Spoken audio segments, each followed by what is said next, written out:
एक वाकया है दो भाइयों का। एक बड़ा था और दूसरा छोटा।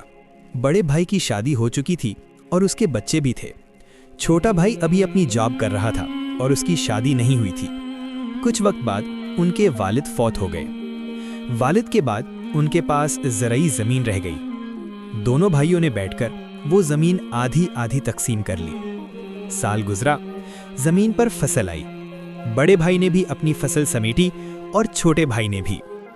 मगर जब रात आई तो बड़े भाई के दिल में एक ख्याल आया, मेरे बच्चे हैं, 1-2 साल में ये मेरे हाथ बन जाएंगे। मुझे इतनी ज़रूरत नहीं जितनी मेरे छोटे भाई को है। वो तो अकेला है, सिंगल हैंड है।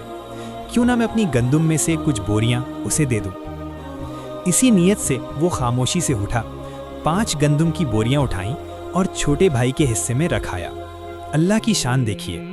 उसी रात जब रात का आखिरी पहर था, छोटे भाई के दिल में भी एक ख्याल आया, हम 2 भाई हैं, ज़मीन आधी आधी है, लेकिन मैं तो अकेला हूँ, मेरी ज़रूरत इतनी नहीं। मेरा बड़ा भाई तो फैमिली वाला है, बीवी है, बच्चे हैं, जिम्मेदारियाँ ज़्यादा हैं। क्यों ना मैं अपनी गंदुम में से कुछ बोरियां उसे दे दूं। वो भी उठा, 5 बोरियां उठाईं और बड़े भाई के हिस्से में रखाया। सुबह हुई, दोनों भाइयों ने अपनी अपनी गंदुम का हिसाब लगाया और हैरान रह गए, क्योंकि जो 5 बोरियां कम होनी चाहिए थीं वो कम ही नहीं हुई। वो सोच में पड़ गए, मगर बात समझ ना आई। अगली रात दोनों ने फिर यही सोचा कि आज दोबारा अपने भाई के हिस्से में गंदुम डालकर आते हैं। अल्लाह ताला की शान। एक भाई ने 5 बोरियां उठाईं, दूसरे ने भी 5 बोरियां उठाईं। जब दोनों अपने अपने भाई के हिस्से में गंदुम डालने जा रहे थे तो रास्ते में एक दूसरे से मुलाकात हो गई। एक के ट्रैक्टर पर भी 5 बोरियां थीं और दूसरे के ट्रैक्टर पर भी 5 बोरियां थीं। तब दोनों को हकीकत समझ आ गई।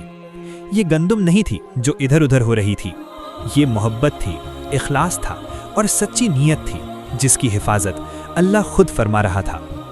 अल्लाह ताला हमें भी ऐसी सच्ची, बेलोस और खामोश मोहब्बतें अता फरमाए। आमीन।